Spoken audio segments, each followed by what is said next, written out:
welcome everyone, and thank you for joining us for today's webinar. I'm Shauna McKinnon, coordinator for the British Columbia Agricultural Climate Adaptation Research Network, and I'm hosting today's session. The BC Agricultural Climate Adaptation Research Network, known as ACARN, is a provincial network launched in 2017 to improve linkages and collaboration to more effectively address climate adaptation research and extension needs across BC and across all types of agriculture production. Today's session is part of our work to share knowledge on research and tools available to support agriculture producers. And this is the first of two webinars we're offering this week that's focused on adaptation in the dairy sector. I'm pleased that we've been able to partner with the BC Dairy Association, Agriculture and Agri-Food Canada's Agassiz Research and Development Centre, as well as BC Food Web to host these sessions this week. We have an excellent lineup of speakers who will be sharing their research with you over these two sessions. As we begin, I'd like to acknowledge that I'm hosting this session today from the ancestral and unceded territory of the Coast Salish, including the Squamish, Tsleil-Waututh, and Musqueam nations. We have people joining us from many places across BC today and beyond, and I'd like to also acknowledge the traditional caretakers of those lands. For the agenda today, we have two presenters, as well as an extra guest who's going to be assisting with some of the Q&A. We will have a Q&A break after each presenter. And before we get going, I'm just going to go over a couple of quick Zoom housekeeping notes. To ask questions during the session, we're going to be using the Q&A box, which you can see in your bottom Zoom panel. If you can open that up now just to see how it works. In there, you can type your questions in as the presenters are presenting. That way, we can easily keep track of your questions. And then you can also upvote others' questions by clicking on the thumbs up symbol. And when we get to the Q&A, we'll be asking the highest voted questions first. We also encourage you to say hello to the speakers and your fellow attendees by introducing yourself in the chat box if you haven't had a chance to already.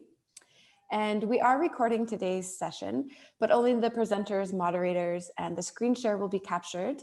But we will be sharing these publicly after the session on the ACARN YouTube channel, and we'll be sending those out to everyone. And we're going to get started this morning just with a quick poll, just to get a sense of where people are joining from. And then I'll get started by introducing the first speaker. Oh, and it seems that for some reason my poll is not working. So I guess we'll just move along and not do that. Okay, well, it's my pleasure then to begin the session with our first presenter, Gary Telford from Agriculture and Agri-Food Canada. He works at the Agassiz Research and Development Centre.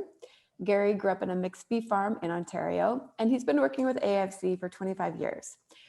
Currently, he's the knowledge transfer specialist in the science and technology branch in Agassiz. And today he's going to be sharing lessons learned from the farm skill implementation of relay cropping practices. AAFC has been doing a lot of research in this area, and they've been working with the UBC Dairy Centre to implement them at a farm scale. So welcome, Gary, and I'll just welcome you to share your screen now, and we'll begin.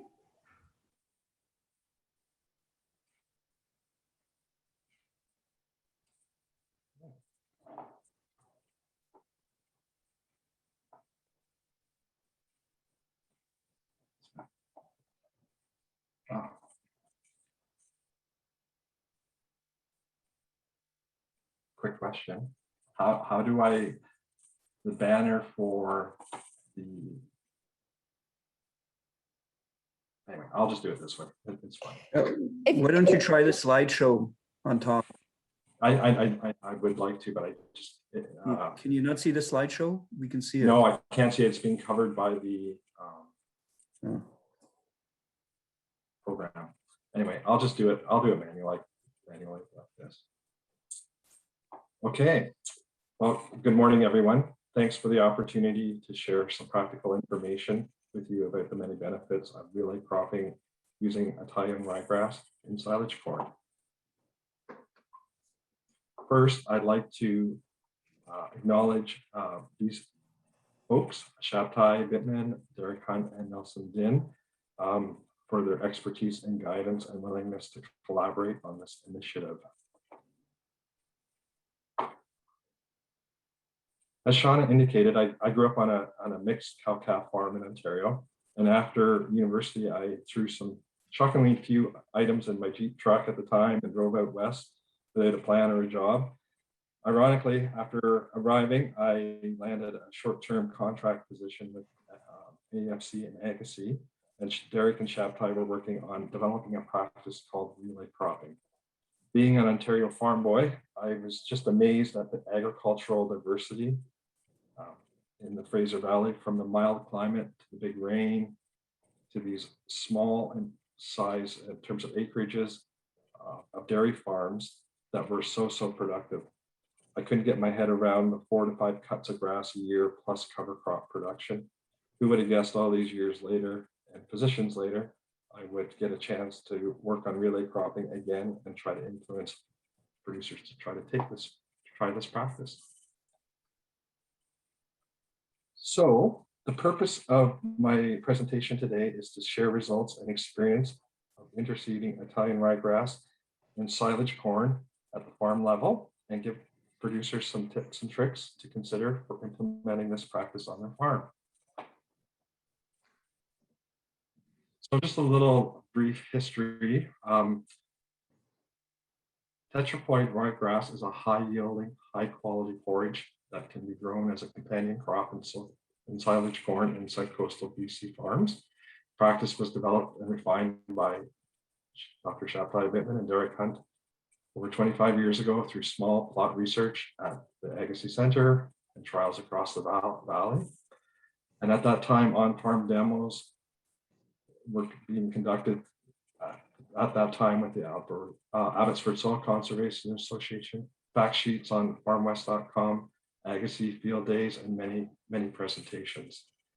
Currently, a very small number of producers in the valley benefit from this practice. And despite the fact that the practice has been developed in the Fraser Valley, we really haven't seen very much uptake. But ironically, just across the line in Whatcom County, we see significant uptake, and certain European countries. And I think a lot of that has to do with programs or regulations that exist in different areas to encourage adoption. So a couple of years ago, I was chatting with Nelson at the UBC Dairy, and we were just talking about some of his production issues. And the dairy was having concerns about getting an adequate fall cover crop established. They tend to harvest the corn a little bit later, coupled with unpredictable fall weather windows and a labor demand at that very specific time of the year, all kind of culminated to give them some issues in terms of establishing fall cover crops. Coupled with that, the lack of fall cover for manure applications, nutrient uptake, and meeting manure spreading guidelines all kind of factored into their decision.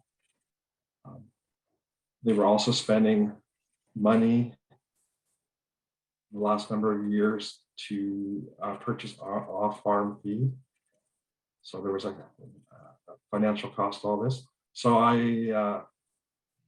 encouraged them to try to do a field, and they decided, let's just do the whole darn farm. So we decided to do 100+ acres right off the bat.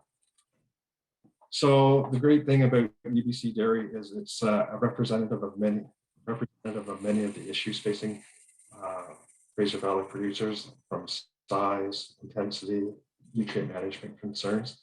And so one of the first steps I took was to purchase an interseeder.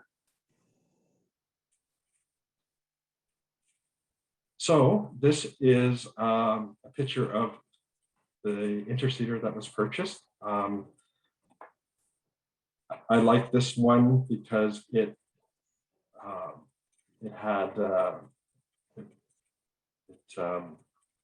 plants 3 rows of grass between each corn row. So this is a bit of a beast. It's 15 feet wide, and it will cover 6 corn rows at one time. And how we do it is we plant the relay grass at the 3 to 4 leaf stage on silage corn after the Roundup spray in the spring. The first year we went around closer to the fifth leaf stage. And we found that if we went a little bit earlier, the corn stalks were a lot more flexible and resilient. So if you happen to trample some, the chances of rebound were a lot better if they were a little younger. We planted at 33 pounds per acre of Italian ryegrass. Some of the issues we had with this machine was corners. Going around corners was because of off track. The machine doesn't have a tremendous amount of off track, but if you have tight corners, it will. We found it was best if you just picked the machine up and went around the corner and then dropped it again. But if you have longer sweeping corners, it was no problem. Headland management is a bit of a issue that we had to work through.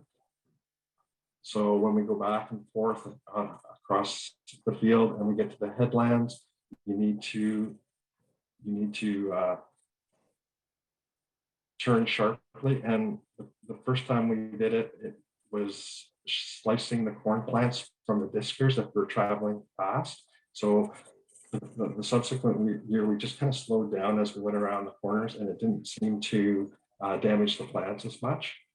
So that was that really helped out a lot, just slowing down when we turn corners. The ryegrass emerges in about 4 days. It comes up really quick, and we recommend considering a lower corn unit of corn, somewhere in the neighborhood of about 2,400.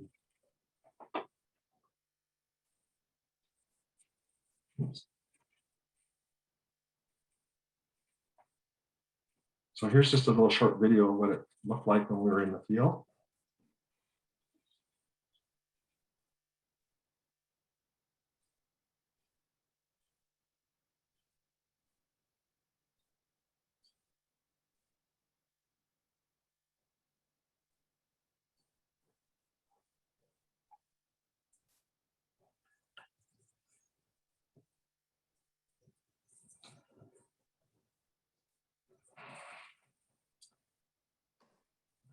Sorry, the video photographer here is a little shaky. That would be me.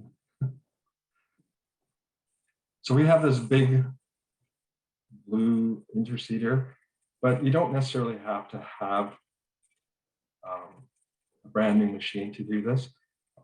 This is an example of what we did in the past, just by using old seeding equipment and adapting that equipment, and just adjusting the widths of the openers and removing certain openers to adjust for the row of corn.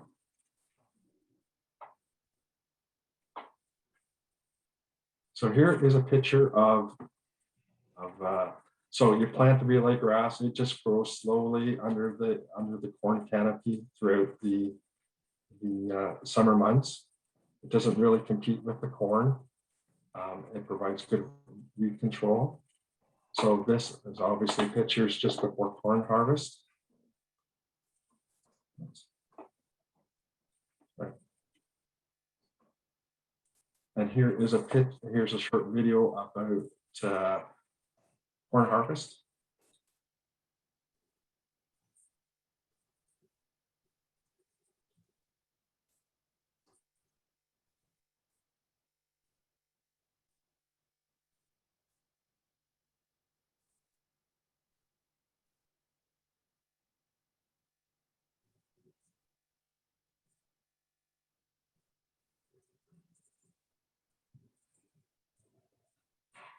And as you can see, the relay crop provided no barriers in terms of normal corn harvesting. And here's a couple more photos of what it looked like after harvest. The field looks a little, the relay grass stand looks a little, not beat up is the wrong word, but however, once that silage corn is removed and the grass is exposed to sunlight and the warm fall temperatures, the ryegrass just takes right off and continues to grow. So here's a couple pictures a little bit later in the fall and early winter. As you can see, the ryegrass is actively growing throughout December and into January. And the cold snaps that we've had over the last couple of winters doesn't appear to have damaged the Italian ryegrass.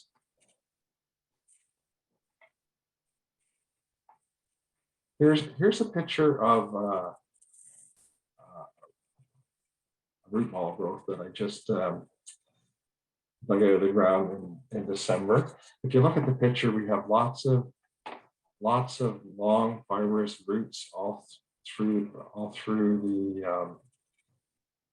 the sample.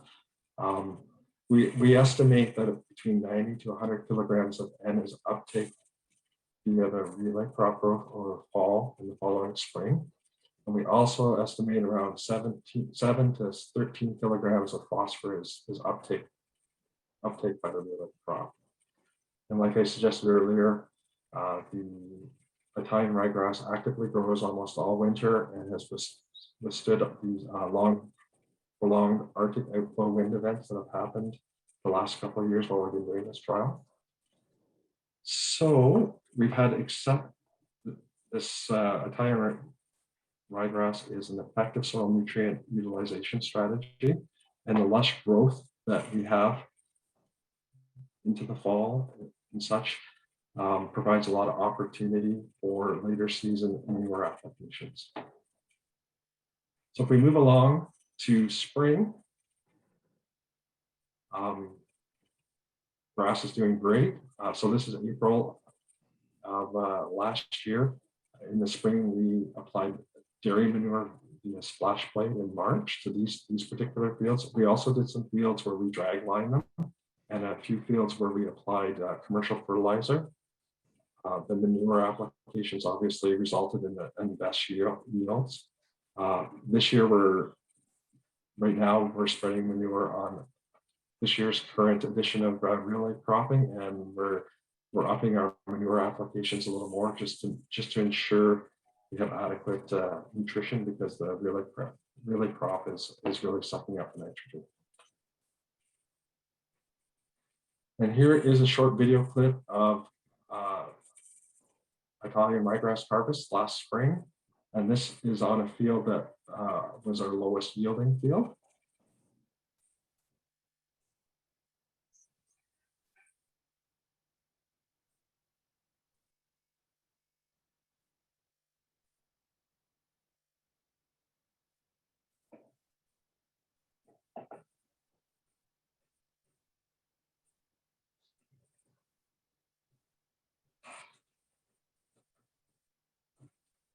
So we harvested May 4th of 2020, and our fresh Italian ryegrass yields on 8 fields range from 10 to 16 tons of acre of fresh yield.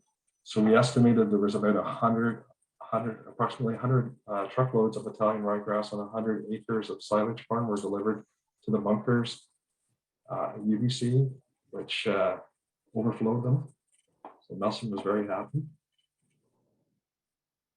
So in the bunker, here is Nelson's been getting a bunch of feed tests done periodically while he's been feeding this Italian ryegrass, and here is some results of a feed test.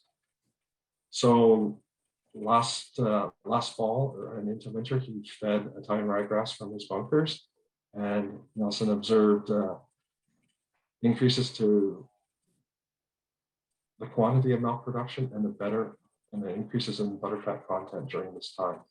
So we need to do some more analysis on this part of our observations, just to attribute these gains directly to the Italian ryegrass feed. So just a quick summary of the UBC experience so far. So UBC has interseeded 100 acres of silage corn with high yielding, high quality Italian ryegrass forage. They're successfully growing 2 crops at once on the same piece of land over a growing cycle. Approximately close to 40 tons of fresh tons per hectare of corn silage and ryegrass. So roughly 25 tons corn, 15 tons Italian ryegrass double crop on the same piece of land. They've eliminated the need to purchase off-farm feed. So that's improved their farm gate nutrient balance, and obviously not having to buy more feed. There's an economic benefit there. They've managed to weatherproof their fall cover crop production as well. They've removed that fall labor and timing concerns issues that they originally identified. They've improved their nutrient use efficiencies. They've improved they now have more improved opportunities for sustainable fall and spring manure applications. Milk production and butterfat increases have been observed. And this whole relay cropping practice is an important foundational piece for adapting to changes in climate and production resiliency. As well, there's all sorts of green environmental benefits in terms of soil and water conservation benefits by just having that cover. So in terms of next steps, we're going to continue to collaborate with UBC on this practice, and we're going to tweak, monitor, and we're also probably investigate a little bit more into the feeding component to the cows. We're going to start layering other field scale BMPs on top of the relay cropping with the UBC. So we'll probably start bringing in some manure management practices, and Shabtai will probably allude to some of those practices later. I'd like to lend out the interseeder this spring to local Agassiz farmers to try a field. We've done some articles in Country Life, obviously today's presentation. At the research station in Agassiz, we just have recently launched some social media. We're on Facebook, we're Agassiz Research and Development Center, and on Instagram, we are Agassiz at Agassiz RDC, and we've also just launched a YouTube channel. So I'm hoping to provide a lot more videos and up-to-date information in terms of some of the successes with this approach on those venues. Talking with BC Agriculture, they're really interested in looking to assist in the promotion of this practice. Looking at cedar eligibility through the Canada Farm Stewardship Program. And we also have a new program that's supposed to be launched this spring. It's a new Agriculture Canada program called Agriculture Climate Solutions. And we don't know too much information about it yet. However, I believe that these kinds of practices that promote climate adaptation and resiliency will be a big component of a program like that. And that's about it. That's all I had. Feel free to contact me at this email or phone number if you have any questions at all, or feel free to reach out to Nelson at UBC. I'm sure he'd be more than happy to talk about his positive experience so far. So that's about all I have. Any questions? Great. Thank you so much, Gary. That was an excellent presentation. And also, there's so much information packed in there that it would be great to share the presentation with everyone afterwards. Also exciting to see that AFC has some new opportunities for sharing information. I love that you're going to have a YouTube channel and being able to share more video. It's great. So the first question we have, and I see the questions getting into the Q&A right now. So if you have a question, please put it in there.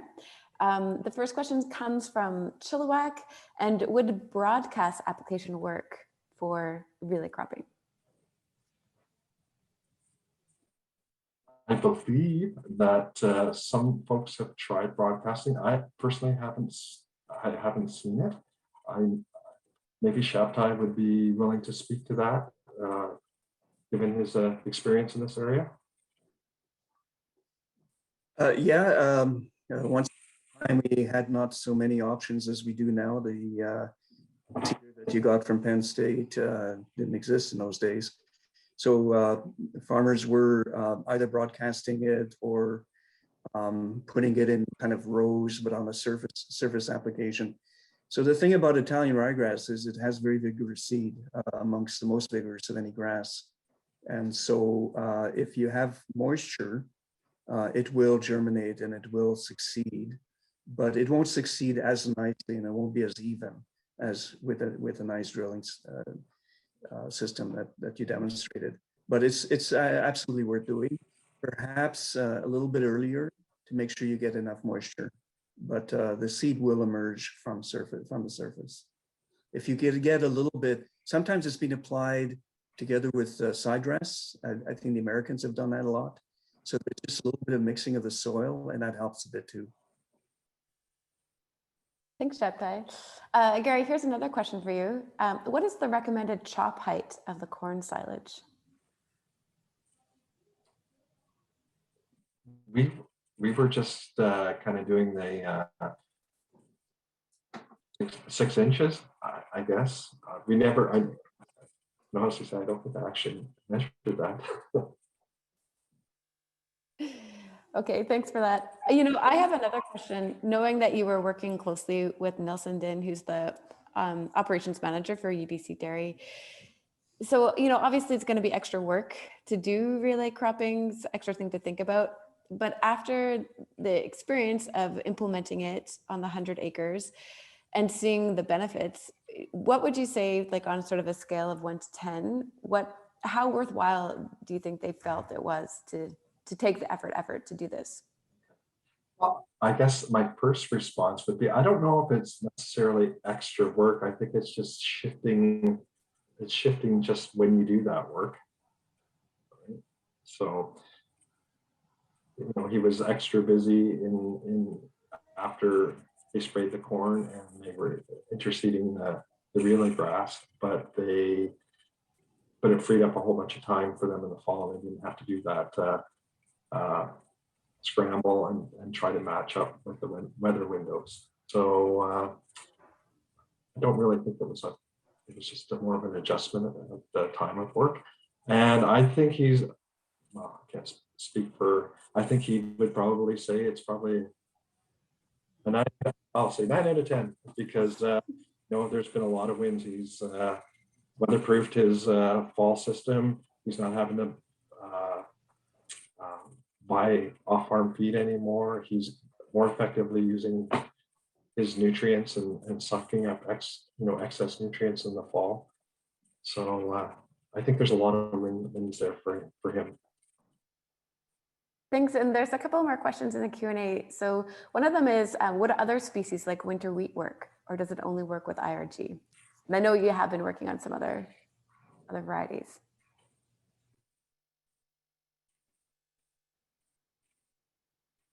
Gary or Shabtai, do either of you want to speak to that, how winter wheat would work or other cover crops?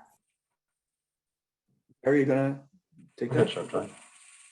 Yeah, so that's a really good question. And when we first started this work quite a long time ago, we didn't know if or what would work. And we tried planting under the corn just about everything that you could think of.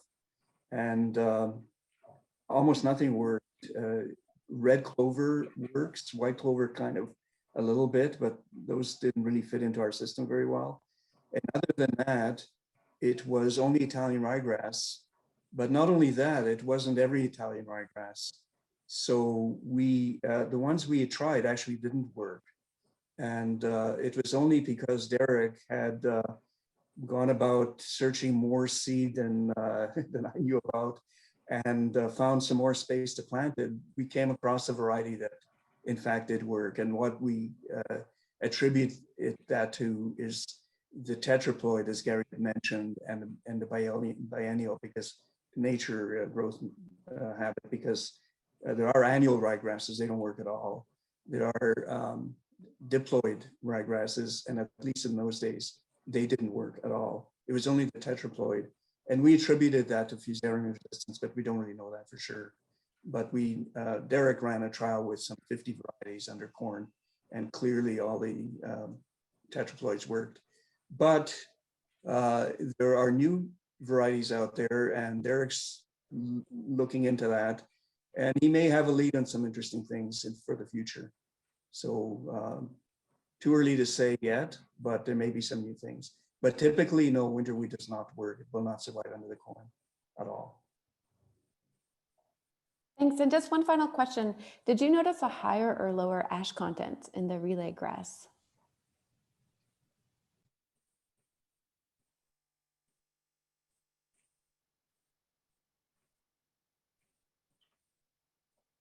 Shabtai? Oh, okay. So I think that's also a good question. There can be higher ash content. So that needs to be, and that's because you're close to the ground. The land is maybe cultivated, and there can be soil that bounces up onto the grass.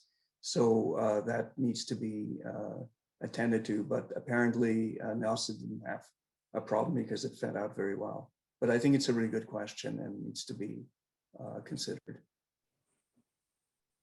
Great. Well, thank you, Shabtai. Thank you, Gary, for the presentation. You can stop sharing your screen. And if there are further questions, feel free to pop them in the Q&A box.